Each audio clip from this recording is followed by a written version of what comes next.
من الاختصارات السهلة جدا واللي بنحتاجها كتير في الإكسل.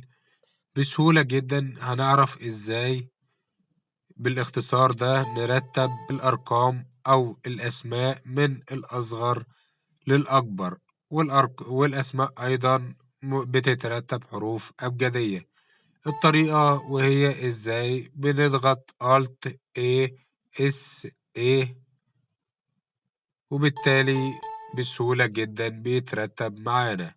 تقدروا تجربوها وهتسهل عليكم كتير، خصوصا لو بنستخدم ترتيب أبجدي أو معانا أرقام وعايزين نرتبها.